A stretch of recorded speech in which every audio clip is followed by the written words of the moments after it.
Om Vakratunda Mahakaya Suryakoti Samaprabha Nirvignam Kuru Me Deva Sarvakaryeshu Sarvada Om Shri Mahaganapataye Namaha Om Shri Gurubhyo Namaha Harihi Om Sadashiva Samarambham Shankaracharya Madhyamam Asmadacharya Paryantam Vande Guru Paramparam Asmad Gurubhyo Namaha श्रुतिस्मृतिपुराणानामालयं करुणालयं Namami भगवत्पादं शङ्करं लोकशङ्करं शङ्करं शङ्कराचार्यं केशवं बादरायणं सूत्रभाष्यकृतौ वन्दे भगवन्तौ पुनः पुनः ईश्वरो गुरुरात्मेति मूर्तिभेदविभागिने व्योमवद्व्याप्तदेहाय दक्षिणामूर्तये नमः ओम श्री मेधा दक्षिणामूर्ति स्वामिने नमः।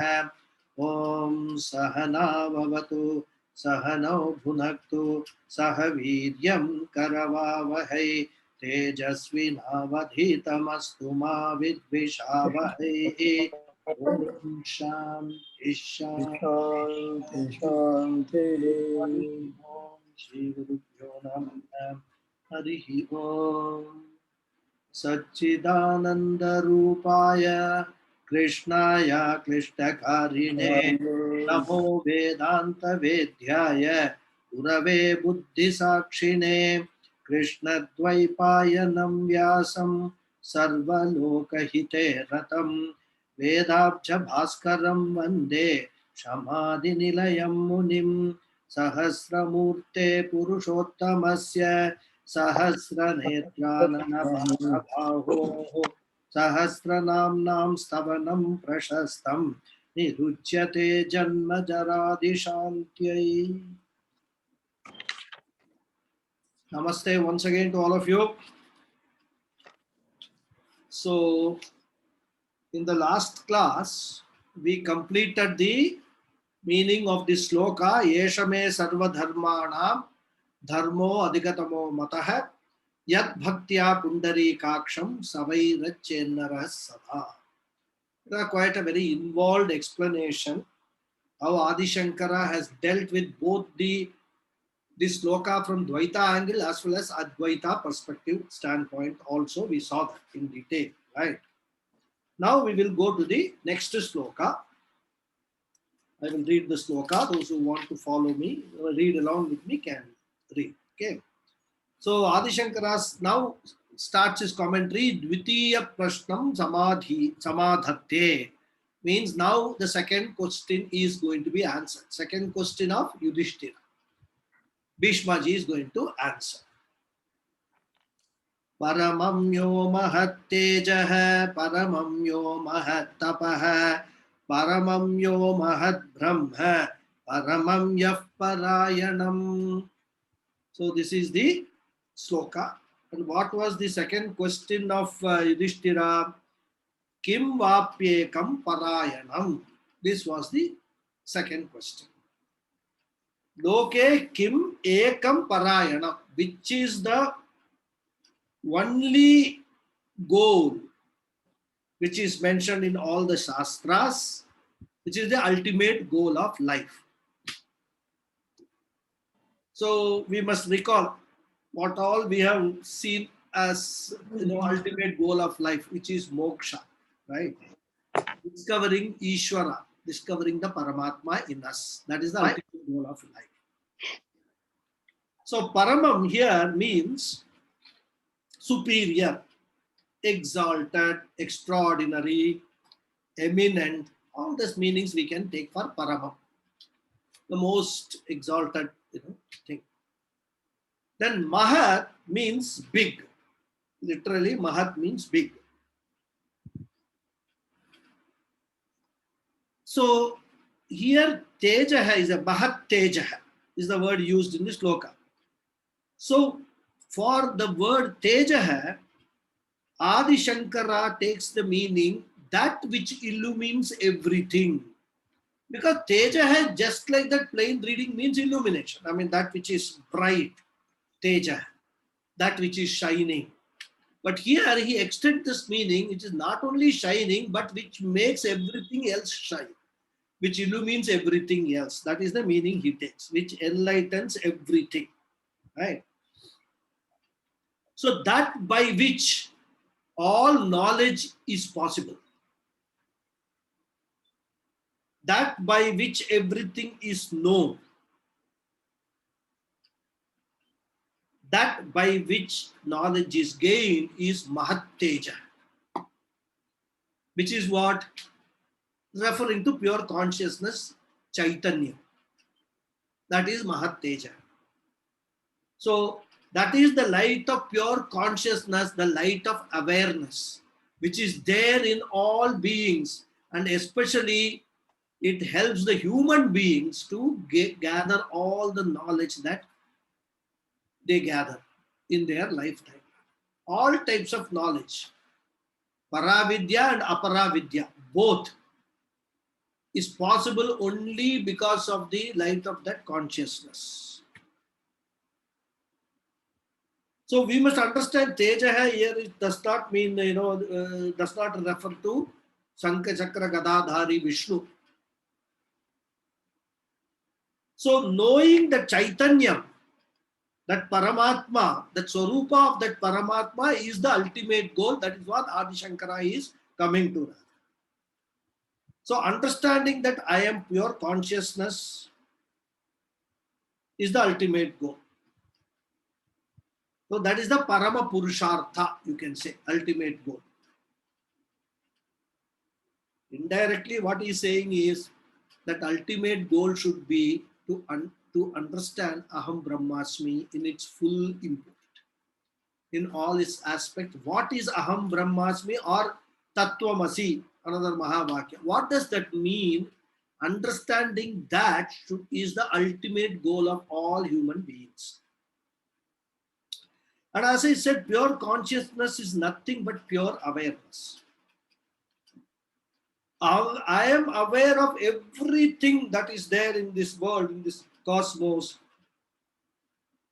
I am aware of every thought which is there in my mind, in my intellect. I am aware of every knowledge that I possess.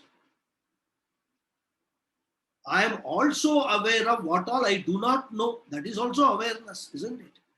Not only positive, that what I do not know also I am aware of it. I am aware of all my good qualities, my virtues. I am equally aware of my weaknesses, my bad qualities. So I am aware of everything. And this awareness is what is referred to as pure consciousness, Shuddha Chaitanyam in the Shastras. Understanding this is what is the ultimate goal of life. So that Shuddha Chaitanyam is my true nature. That is my real nature. My real nature is not this qualities which I have, or all this body, mind, sense complex which I have mistakenly taken to be myself. That is not my real nature. My real nature is Shuddha Chaitanya, pure consciousness. So the ultimate goal in life is to know that I am of the nature of this awareness, this pure consciousness. That is the ultimate goal. That is what he is coming to. Param Teja. Right? In fact, there is a sloka in the Shastras which says that the light of the sun and all the luminary bodies are all light of inert objects. The light of the pure consciousness is the light of sentience. Therefore, it is because of this self-effulgent light of this pure consciousness that everything else is shining. I think we did see that Kathopanishad mantra. Tameva bhantam anubhati sarvam. Because of the light of consciousness, everything else we become aware of. But unfortunately, in our gaining knowledge, we miss that particular aspect, that how we are gaining this knowledge, how we become aware of it. We somehow miss it. And that is not very unnatural. Because even our general experience, suppose I ask you a question. Suppose this is a flask of mine. I say, what do you see? Everybody will say, I am seeing a flask. Correct? It is not a wrong answer, but it is not a complete answer. You are not only seeing the flask, but you are also seeing the light which is falling on the flask, because of which you are able to see the flask. Now suppose the room is very completely dark and I show you this flask. Will you be able to see this flask? You won't be. Only when the light falls on the flask, when the light illumines this flask, you are able to gain the knowledge of this flask, isn't it? But when we say, what do you see? We don't even say we see the light also. We just say we see the flask. That is our problem. The most obvious thing we miss in our life. And we see all things which are just available for our sense or perception. That is only we limited.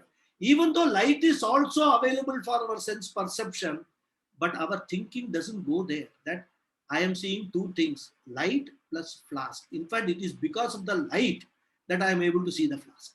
This fact we miss. Similarly, that I am of the nature of pure consciousness, and it is because of that consciousness that I become aware of everything around me. That consciousness part we miss, but awareness part we are aware. Oh, this knowledge I have got, this knowledge I do not have. All these things we become knowledgeable about that. So this is the way Adi Shankara wants to impress upon us, that what you should focus on in your life as your ultimate end is understanding your nature as the pure consciousness, Shuddha Chaitanya. Because everything else, as I said, all other luminous bodies do not have their own light. It is the light of consciousness which enlightens them. Okay. And for this, he gives a lot of quotations. So many pramanams. Pramanams mean the sources of knowledge. How he derives at this meaning for this Param Tejaha, he quotes a lot of quotations from the various Shruti, Smriti, Puranas and all. Yena Suryas Tapati Tejas Iddaha. This is a Taitriya Brahmana. From Taitriya Brahmana, he gives a quotation. Yena means Yena Chaitanyena, because of which pure consciousness, Suryaha, the sun, Tejasa Iddaha Tapati, shines and is fiercely hot. This is said in Taitriya Brahmana. So it is the light of pure consciousness which makes the sun shine brightly and also, give out the tapati heat, fiercely hot. It's because of this light of consciousness. Then there is one more from Bhagavad Gita. Tapamyaham varsha nigrinnami utsrijami cha.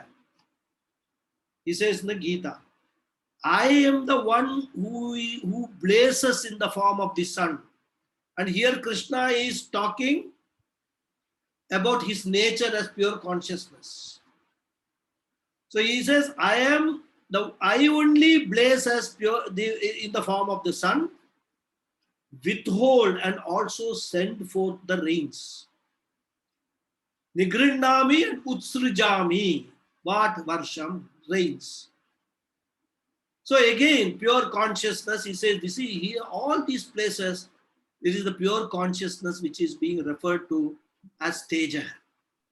So that is why Adi Shankara says Teja, we should take it as pure consciousness. Then next he says, he quotes from Brihadaranyaka Upanishad. Taddeva Jyotisham Jyotihi. That pure consciousness is the light of all lights. Jyotisham Jyotihi. And says who? The Devas. Right? Tad Deva. That is the story comes with Brihadaranyaka Upanishad. So everything becomes known because they are enlightened by the consciousness, which is the light of knowledge. And then the sloka which I quote from Mundaka Upanishad also it comes, Kato Upanishad also it comes. Na tatra suryo bhati na chandratarakam. So the pure consciousness is not enlightened by the sun. The tatra suryo, tatra here refers to this pure consciousness. The tatra suryo bhati, the sun does not enlighten the pure consciousness. Na chandra tarakam, nor the moon, nor all these stars. Now, all these are luminary bodies. We see them, we see the light emanating from them. But the mantra, the Upanishad mantra says that none of these are enlightening the pure consciousness. Some sound is coming.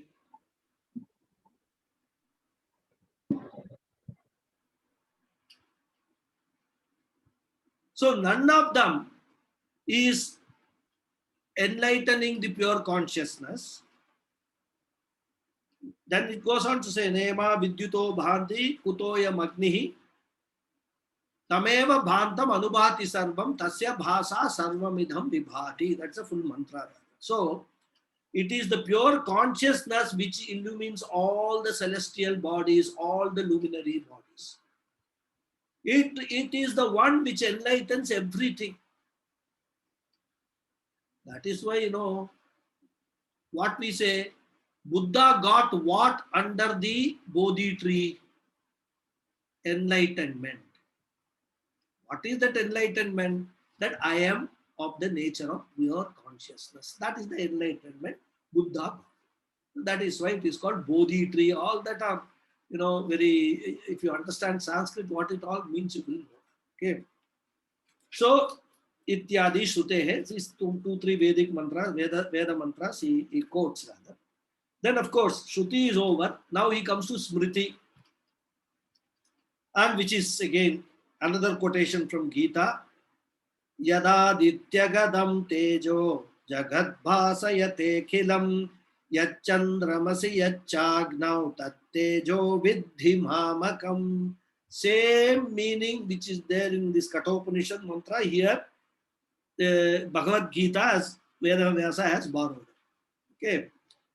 The brilliance which is in the sun, which illuminates this entire universe, and the brilliance which is there in the moon, and which is in the fire, may you know, Arjuna, that brilliance is mine only, says Bhagavan Krishna. What does that mean? I am the one as pure consciousness illumining everything. So only one quotation, Shruti, he gives. Okay. So this is the meaning of Paramam Yo Mahat Tejaha. Tejaha is interpreted here as pure consciousness. Now let us see the meaning of Paramam Yo Mahat Tapah. So Paramam, we have seen the meaning, most exalted, eminent, etc. Mahad also we have seen great. Now, in the context of this Paramam Yo Mahat Tapaha, we have to understand the meaning of the word tapas. Excuse me.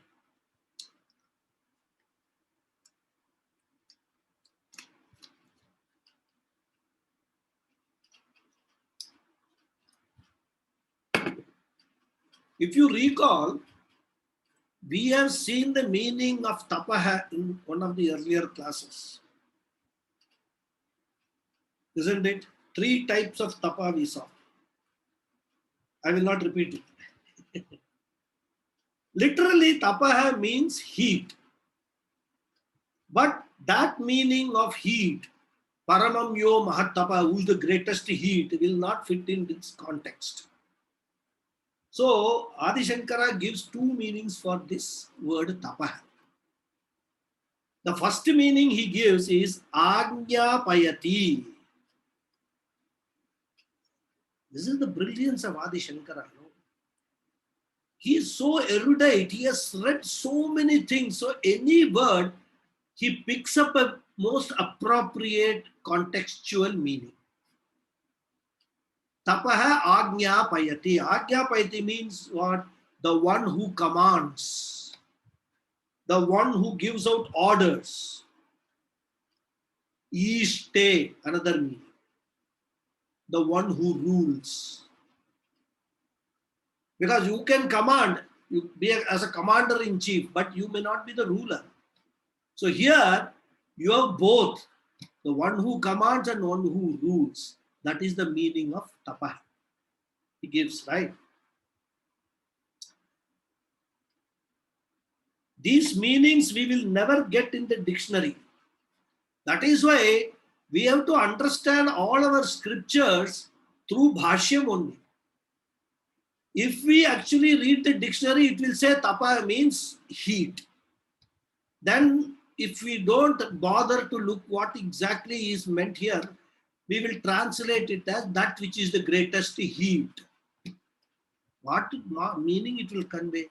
We are talking about Ishvara, we are talking about Paramatma, we are talking about Satchidananda Swarupa.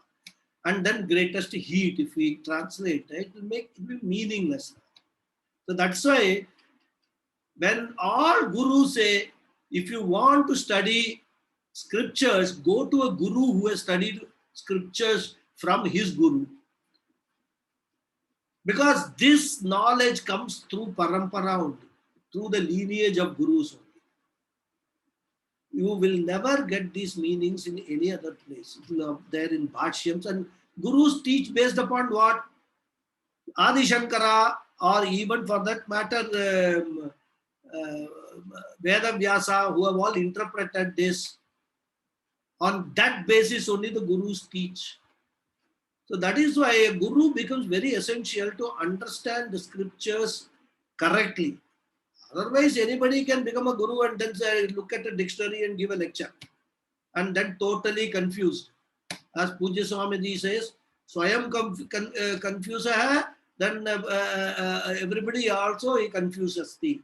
That's what Pujya Swamiji says. So he will also be confused and he will confuse everybody else also. Okay. So Ajna Payati iti tapaha. And he will quote very lot of pramanams, Adi Shankara. Quote lots of pramanams and as support for this interpretation. Ajna Payati. And this word tapa, as we all know, also has another meaning called this penance, tapas. We got Dhruva and all that, it did tapas.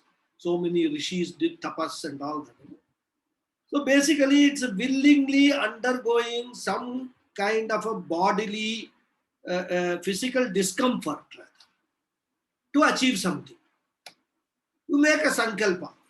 I mean, for example, all this Ekadashi Vratam and all that, that's all, tapas only. You know that if you don't eat, there will be a lot of discomfort. But you are willing to forego or accept the discomfort for one whole day, not even eating. Some people do Nirjala Ekadashi. They don't even drink a sip of water whole day. It will cause a lot of problem because the body is used to all the food going in, water going in. But their sankalpa is, I want to be as near to the Lord. So Ekadashi, I will just focus my mind, everything on the Lord and forego everything else, all other comforts. This is the real, how Ekadashi should be observed. But these days, what we see, lot of people doing Ekadashi Vratam has become a fashion. Oh, I do Ekadashi Vratam. What do? I just keep everything ready. As long as possible, I avoid eating or drinking. Okay, that's fine. If you are uncomfortable, you are not able to manage it, that's fine. Then what else you do? No, I watch movies and all this TV, television serials and all that whole day I watch. So this is the Ekadashi many people follow these days. I have personally seen it. There is no Ishvara in that Ekadashi at all. The purpose of Ekadashi is just to tell everybody that I observe Ekadashi Vratam without any aspect of the Vratam being followed. So this is the Ekadashi many people follow. Again, Kali Yuga, we can't help it. So Vratam, that is also a form of tapas. Maunam, remaining silent for a full day or for a period of time. Not talking to anybody. Not even communicating by way of writing and all that, or sign language like some, even that tapas, vak tapas. All these tapas are very, very important for us to progress spiritually. In fact, we have seen Paramacharya and Shankaracharyas and all, they go into a period of maunam. No interaction with anybody. If they get food, they will eat. If they don't get food also, it's okay with them. But of course, there are sishyas who take care of them. So this maunam is another way of tapas. All these are all tapasas which are there in the Shastras. Right? And one important thing in tapas is that while one is willing to endure all the difficulties, all the discomforts because of following the tapas, it is very important not to give any difficulty to any others also. That is very important. I am doing Ekadashi Vratam, so everybody should fall in line and this, that and all. If you start saying that, giving trouble to all others, then that is also not a tapas in its complete sense. Because some kind of himsa is involved when you are causing difficulty to others, trouble to others. Okay. So willingly denying ourselves certain certain comforts, and all these examples I gave you. And for all these tapas, Shastras contain prescribed rules. So those rules have to be followed. Whatever vratam, sannyasis do this chaturmasya vratam for 2 months when the rainy season. Rules are there. What all things they should do, what things they should not do. One of the things they should not do is they should not move around at all during that chaturmasya vratam. They should be in one place. What they should do, they should give satsang, they can conduct satsang, they can teach people during that time, they can conduct pujas, all those things they can do. But certain things which they are not supposed to. So all these vratams and all, Shastras contain detailed instructions how to follow those vratams and all. And basically in Vedic terminology, these are all called dhamma. Basic controlling all our, or not controlling, not gaining mastery over all our sense organs and all our karmendriyas and jnanendriyas. We don't allow them to rule over us. If there is hunger, tell the stomach, wait, you will, when your time comes, you will get food. Till that time, if you are hungry and suffering, suffer. That is what is called dhamma, right? Then Taittiriya Upanishad says, Tapasa Brahma Vijijñāsasva. There, the meaning of tapas is contemplation, meditation, reflecting, deep thinking, alochane, deep analysis. So therefore, like this, when we pick up this word tapas in the Shastra itself, we will find many meanings for this tapas. Different meanings are there. Forget the dictionary meaning. Even Shastra itself, the word tapas is defined differently in different places, depending on the context. But here, Adi Shankara is taking a totally different meaning. He says, Agnya Payati, commands, ordains, residing in the heart. We have seen Yad bhaktya pundarikaksha, right? Residing in the heart, he drives all the activities of the living beings. Residing means what? We have seen also available for recognition in the heart, in the Hridaya Guha. That's what we have seen, right?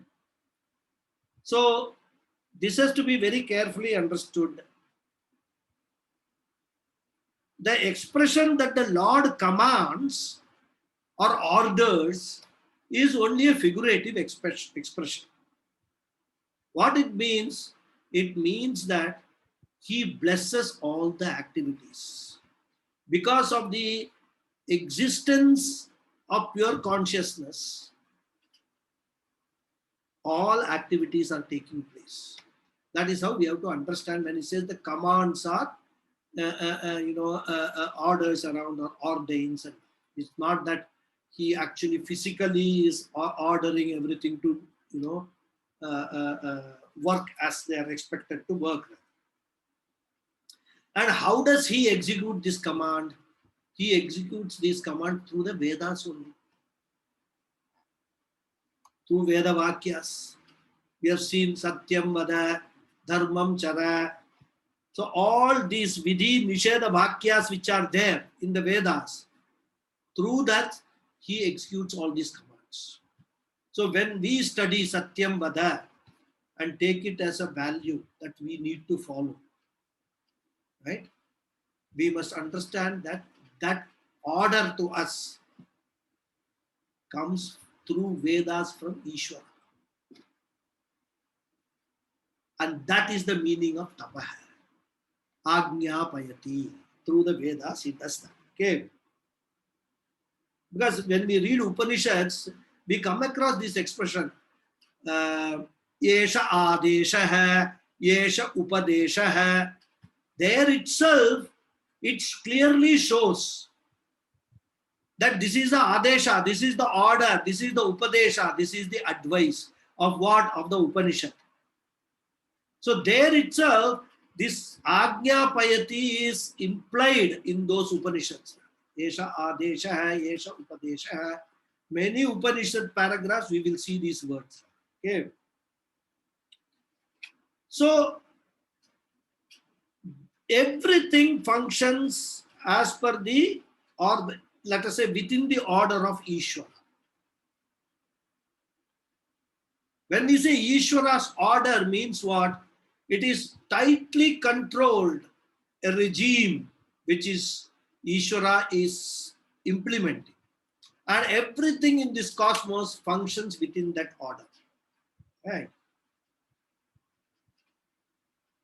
Because we cannot blindly follow all that our mind dictates and invite trouble for us and also misery for others. Whenever we follow our mind blindly, without application of mind, as they say, we will always have this problem. We will invite trouble for ourselves, we will create trouble for other people also.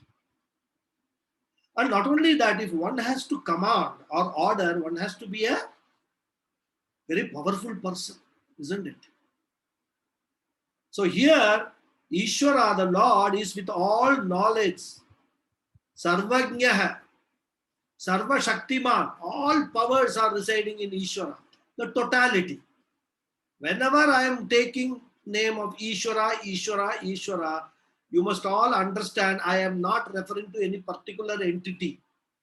I am not referring to Brahma, Vishnu, Shiva, Ganapathy and all that. Ishvara means the totality, the order of this entire cosmos. The cosmic order is what we refer to in Vedanta as Ishvara. That is how we have to understand. Okay.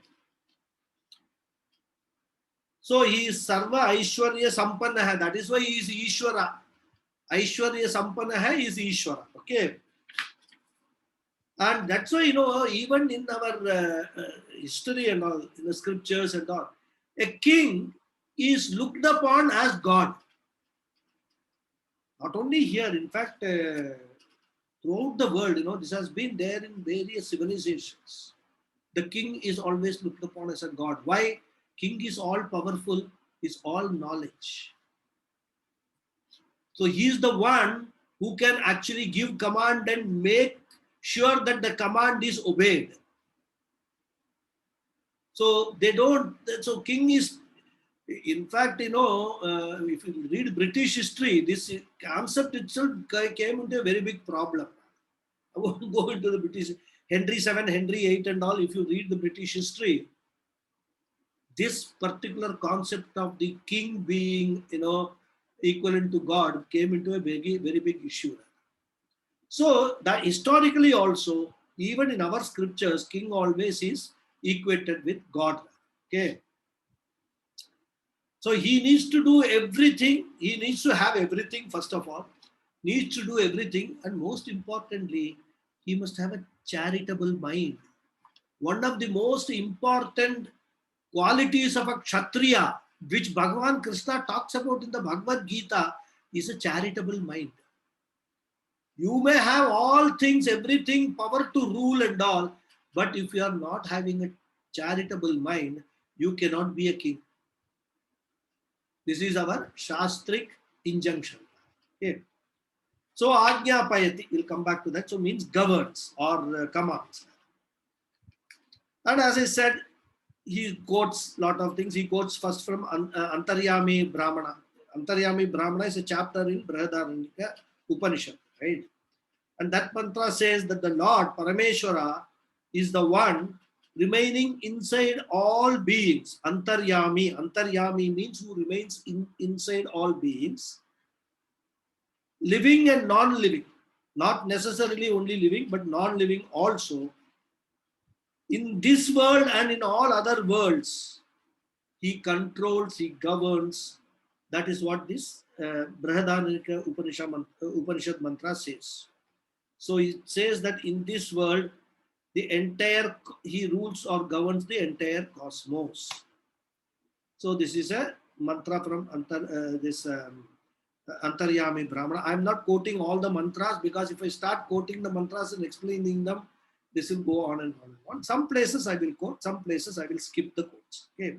But if you want to see, I have already circulated the Bhashyam soft copy to everybody. Okay. Now you should not suddenly, become nervous by seeing that text. See, because we started by reading the Bhashyam word by word, and then later on we decided that since it is taking too much of time, we will stick to some, some important words from Bhashyam we will see. But otherwise, I will just go explaining the meaning of the mantra, of course, based upon the Bhashyam only. I will not give my own meanings of the mantras, of the slokas. Now, there were some people, when I did that poll, conducted the survey, some people, they felt that I should continue teaching based upon the Bhashyam only because they have joined this class for that purpose. So I was in a dilemma, how to manage these two, differing. And in fact, as I said, more number of people opted for the second option I gave, which is, the abridged version of the Bhashyam. So then I felt that, and a great resourceful person, Mr. Ramachandran, who is my Sanskrit student also, he is such resourceful. I just requested him, can you get hold of this Shankara Bhashyam soft copy from somewhere? Immediately, within 24 hours, he got hold of a copy. He went through that copy. Apparently, it was not very legible. He worked on it. He's a very good technology guy. And then produced this copy, which I circulated to everybody, which is fairly legible copy. So that's why, I sent a message thanking Mr. Ramachandran for this great service he is doing. So then I thought that if I circulate it, people who are interested in following the Bhashyam, and as even I talk, I explain the meanings, can keep this Bhashyam page in front of them and follow the words, what Shankaracharya is saying and all that. It will help them. Maybe at some later stage, when I get the time, I may conduct a Bhashyam class word by word only for those people who are interested in word by word Bhashyam. I will pray to Ishvara that give me an opportunity for that. If we get that, we will do that. So here we will proceed, on the basis of what we have been following. So that's why I want to tell you, because in some places and all, Adi Shankara is quoting 40, 50 slokas from Puranas and this, and Itihasa and Smriti, Shruti and all. If I go through all the 50 slokas, this will never end. So what I am going to do, and in fact what I am doing also in terms of my preparation, Pujya Swamiji in his book of Vishnu Sahasranamam, he has selected certain slokas for explaining the meaning of the words as per Shankaracharya's interpretation. So I am going to follow Pujya Swamiji in that, my Guru. Whatever slokas he has selected, and he has also selected very, very few slokas. He has not all 40 slokas he doesn't deal with. Maybe 10 slokas or 12 slokas he deals with that out of 40. I will restrict myself to that 12 or whatever Pujya Swamiji has dealt with. So this is, I'm giving you advance information that if you see, oh, this mantra, this sloka is there in the Bhashyam, he has not explained this sloka, he has not explained that sloka, please don't say that, because I can explain all the slokas, but it will take a long time. It will go on and on and on. Well, at the end of the day, it is like Adi Shankara. I don't know how many of you have a legal background. It is like, the lawyers, senior advocates arguing in the Supreme Court. When they want to make a point to the judges, they will not leave anything to be, not covered. They will cover everything. And most importantly, for whatever interpretation for a legal point or a legal thing they want to give, they will quote lot of cases, decided cases, that particular judge has taken, this view. Even Supreme Court previous, cases they will quote. Then they will quote the Queen's Bench. This is the common law. It has taken this view. So they will quote a lot of material. Exhaustively they will quote. Adi Shankara does exactly that. He quotes 40, 50 slokas just for explaining one word. But we don't have the either the patience for that or the inclination to go through all that. So see, 40 slokas, if you read, if you understand 10 slokas also, the matter is the same. So we will see selectively, we will progress this teaching. Okay. So that's why this Antaryami Brahmana and all I skip, right? And this is what, what is stated in this Antaryami Brahmana is what Pujya Swamiji constantly, refers to as Ishwara's order, Ishwara's order. And there is an order in everything in the universe. Many people have got this chaos theory, the whole universe is chaos and all. There is no chaos in the universe. Chaos is there in your mind, so you are not able to see the order in the universe. Everything is orderly, planned, as Pujya Swamiji said, intelligently put together. The whole universe, even a minor change here or there will upset the whole equation, the whole equilibrium of the universe. And unfortunately, human beings are contributing and trying to change that, and they are suffering the consequences of that also. And they will continue, if they don't mend their way, they will continue to suffer more and more worst consequences. Like what happened recently in Chamoli. That, glacier breaking and flooding the whole place, villages being drowned and all that. This will continue to happen. Earthquakes happening, landslides, glaciers melting. Human beings are the cause for their own destruction. Otherwise, Ishvara has made this a perfect system, right? So, this order of Ishvara is in place and is working because of what? Because of the governance of Ishvara. That is the Agnya Payati, that is the control that he has got. Okay. All natural laws like laws of gravity, centrifugal force, centripetal force, magnetism, all are powers of the universe. If we just start thinking about it, In fact, yesterday in Tattva class, one student asked a question in some context, what is this extrasensory perception? Another power in the universe, extrasensory perception. All powers belong to Ishvara only, all within the Ishvara's order. So we must understand that whenever we are seeing any power, any glory for that matter, somebody is singing very well, somebody is a big sportsman,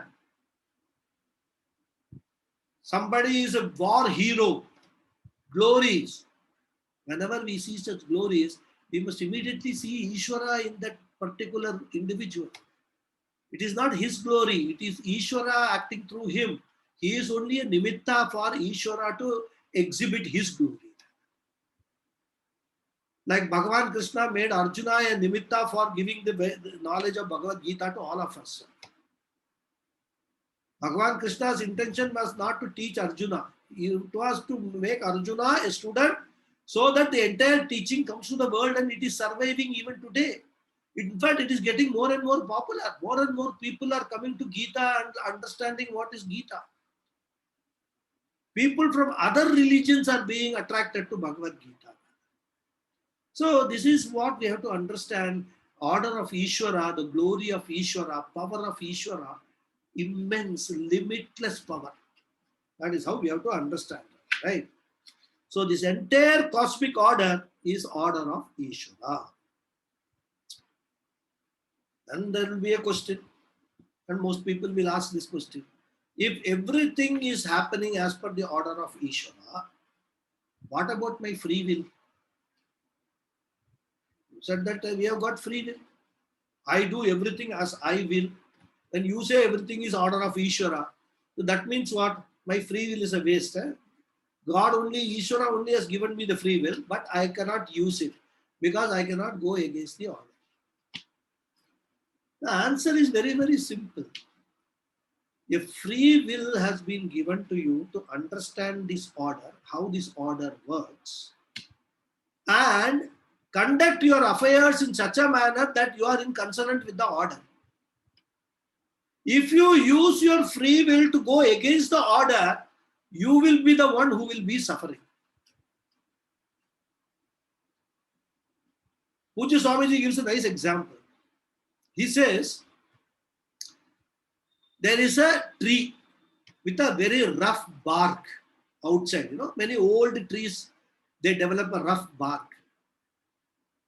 If you go and scratch your back, like some animals do, no? If we go and scratch our back on that bark, what will happen? Our back will get, all the skin will get nicely peeled, isn't it? Like we peel this cucumber and carrot and all that, very nicely to be peeled.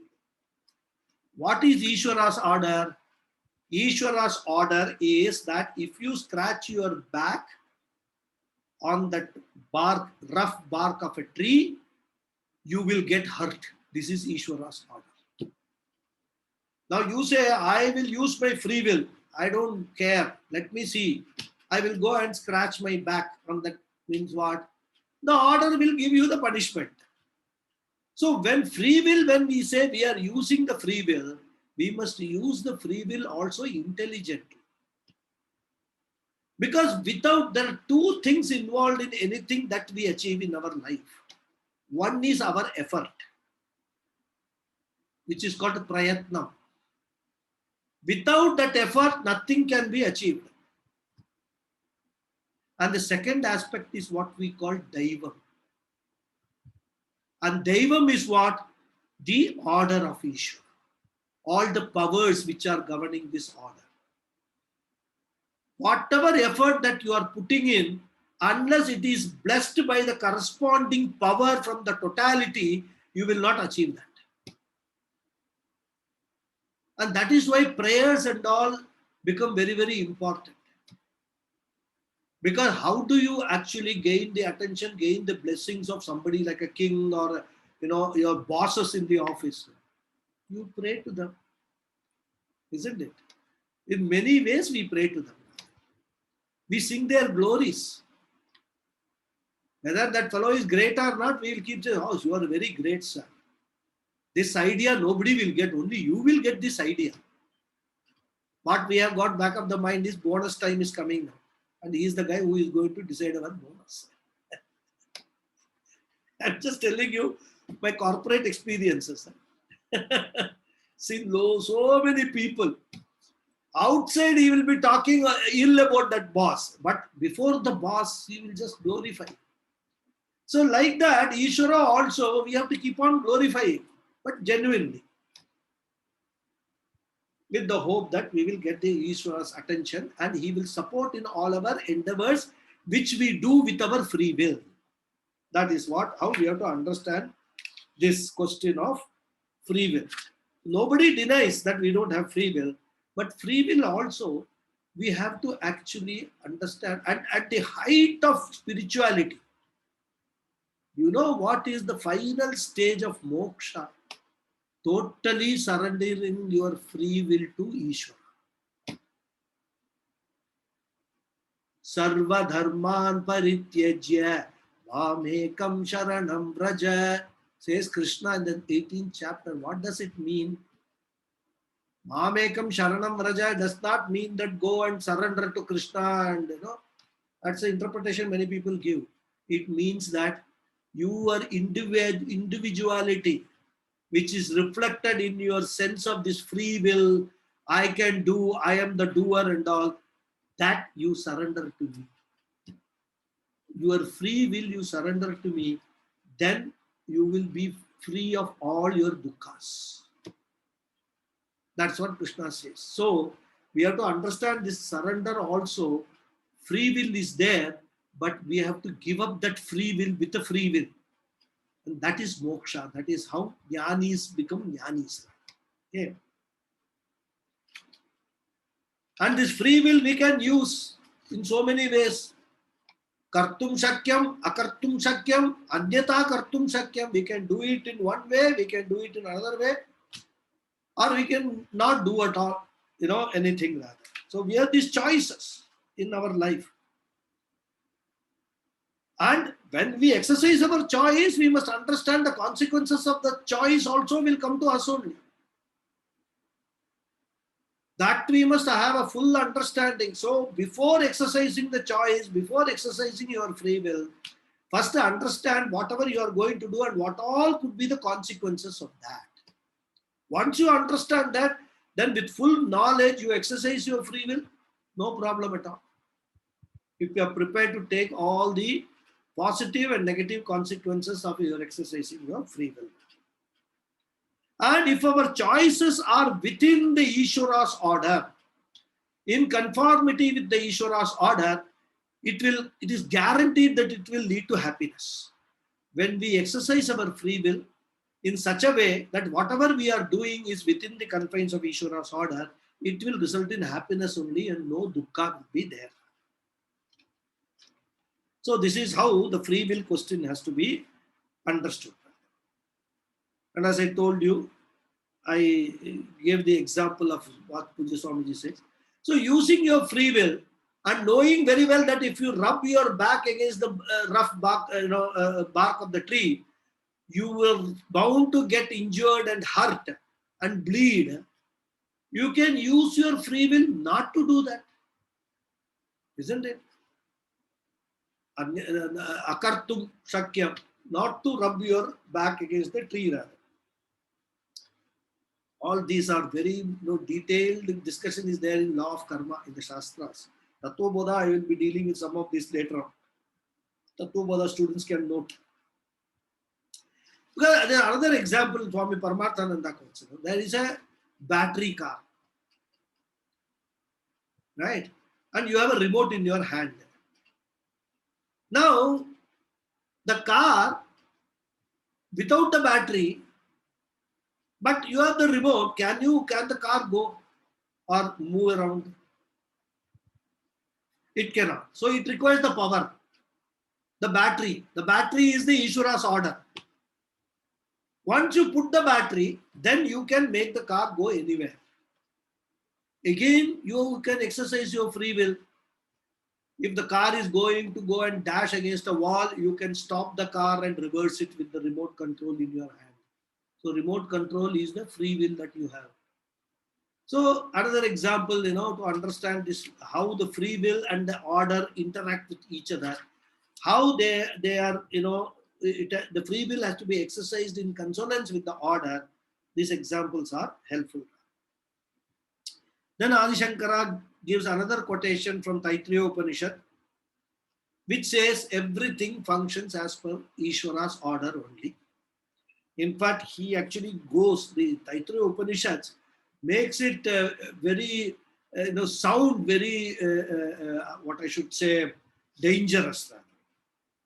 The mantra is Bhishma Sat Vataf Pavate Bishodheti Suryaha Bhishasmat Agnischa Indrascha Mrityurdhavati Panchamaha. This is the Taittiriya Upanishad mantra. Here, this order of Ishvara or this Agya Payati, which Adi Shankara has used, the order, the power to give order or ordain. The Upanishad says Bhishmasat, Bhishasmat Vataf Pavate. The wind is blowing because of the fear of this Ishvara. Now, normally, whenever we say obey, obedience is normally attributed to fear. If you don't obey, you will get punished, right? Again, we must take all this as figurative expressions. It's nothing real fear and all that. In fact, in Katha Upanishad, there is this thing that this order Ishvara is standing with a whip in his hand and make everything go around, function as per their thing. So these kind of expressions are there. We find them in Upanishads and all that. We must understand all these things in the correct perspective. So fearful of the power of Ishvara, the winds are blowing. Fearful of the power of Ishvara, the sun rises, right? Udeti Surya, the sun rises. Fearful of the power of Ishvara, the moon and the fire do their respective jobs. Agni Deva and Indra Deva, all they are doing their respective jobs. And fifth, Panchamaha, it is because of the fear of the power of Ishvara that the Lord of Death, Yamaraja, who is referred to here as Mrityu, he runs here and there and does his job of removing all the waste from this bhumi, from this world. Those people who have completed their span of life, he does not even delay it by a minute second. Immediately takes away. Why? Because of fear of that Ishvara, Agnya of Ishvara, Agnya Payati. Okay. So all these are, as I said, figurative expressions. So we must not take them literally. But this is how the Upanishads and all, beautifully try to convey what is that power we are talking about. The order, the power of the totality, what the Ishvara's power, what we are talking about. This is how Upanishads, figuratively, in a very nice manner, they express all these things, right? And as I said, Keno Upanishad, another mantra is there.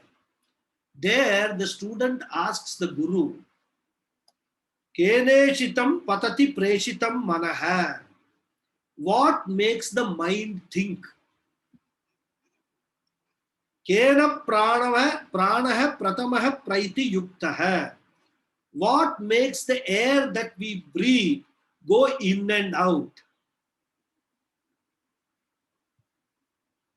Keneshitam vachamimam vadanti. What makes the tongue speak? Chakshus srotram cha'u devo yunakti.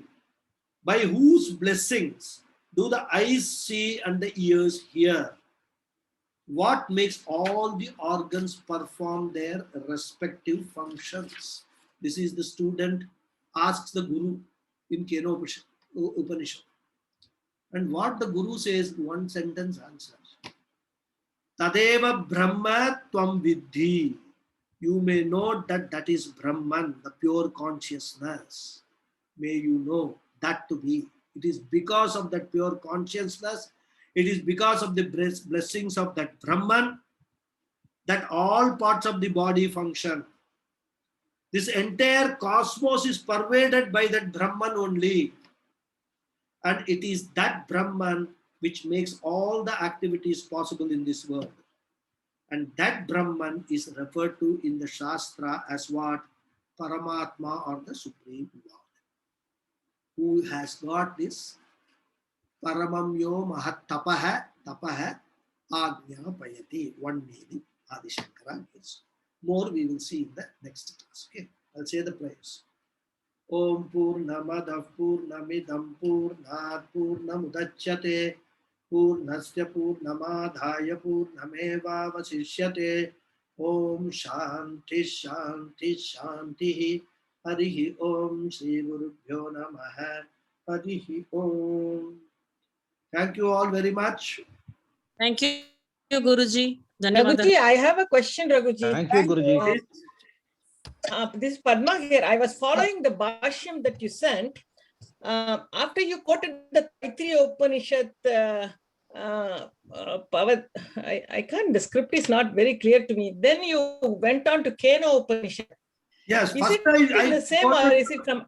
First was from Taittiriya Upanishad, then from Keno Upanishad. Keno Upanishad, is it in the Bhashyam or you are a different book? No. Because Keno Upanishad, it will be.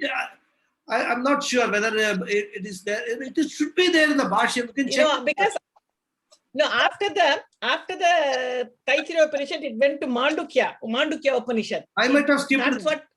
Okay, that's fine. I just want No, to make no, sure he because went to Katha Upanishad. What? No. See, in the Bhashyam, if you refer, see what has happened is, when I am teaching you, I am making my notes based upon Pujya Swamiji's and also Swami Omkarananda's talks. Okay. Okay. So, I got it. So what happens is, Omkarananda Swami goes through all the slokas which are there. Yes, I've heard it. Yes. But Pujya Swamiji has not done that. Yes. Now, when I'm telling you, I don't know where I have taken that's quotation. And also, sometimes what happens is, if I know a particular mantra in Upanishad, which comes to my mind in a particular context, I may actually add it from my side also. No, that's perfectly all right. Since I have one text, I was following it, and I said, "Did I miss something?" So I was looking. I couldn't get because I don't. That's all. Okay, thank you for the clarification. Times, this is I'm not following in any this thing. In between. If Shankara has quoted some mantras and all, I might have skipped that. Okay, I see it. Okay, thank you. Thank you. I appreciate it. That's all. Just a query. That's all. I'm following the Bhashyam. It is for me because of my eyesight. It is generally good if my eye condition are good, but I can't read it very well. But that's okay. It's an old book. That's perfectly all right. Thank you. Yes, Ramachandra has done his best, but when I saw it, you can't help it. I could read it. I mean, fairly good copy, yes, sir. It's a good, but it naturally it doesn't. I understand since it's a world cup. I'm not complaining. Okay, thank you so much. It's a profound. You explained it beautifully. Thank you so much. Guruji. Namaste, Guruji. Guruji, with this. Thank you, Guruji. Hari Om. With this ninth sloka, what Bhashyam you had forwarded, it finishes. Sorry, which is the one? What Bhashyam, what you had forwarded initially at the beginning, it is only up to ninth sloka. Correct. So are you going to forward more? No, I'm not going to. That's what I explained when I forwarded this. Because if I have to forward more, I have to type all these things again. Right? Okay. Understood. Earlier, I typed that and sent it to you. Fine. Because this soft copy of the Bhashyam was not available. Okay. So then I thought that when... so henceforth, you will use this soft copy. Now you can use henceforth, you will use the soft copy. Copy, exactly. But from 10th onwards. One drawback is some student, asked me for an English version. So English version, if I have to produce again, I will have to sit and type on the whole thing. which will be, lot of, very time consuming rather to do that. Because straight away you can't No do, doubt, you have no to do with the transliteration. So you have to first type it in Sanskrit and then copy paste in the transliteration tool and then transliterate it and copy paste it back here and all. A very tedious job it is. I thought Time consuming. I will Okay, do it, understood. but then I found it. That's why I searched for the soft copy. Luckily, I got it. Okay, good, So very good. you can. Thank you, do the Guruji. soft Thank you. copy. Thank you. Hari Om. Hari Om, Guruji. Hari Om. Thank you, Guruji. Thank you. So no more questions. Hari Om, Guruji. Dhanyavada. Dhanyavada. So we will meet on next Sunday. Hari Om. Thank Next you very Sunday. much. Yes. Thank you. Namaskar. Namaskaram. Hari Om. Namaskara.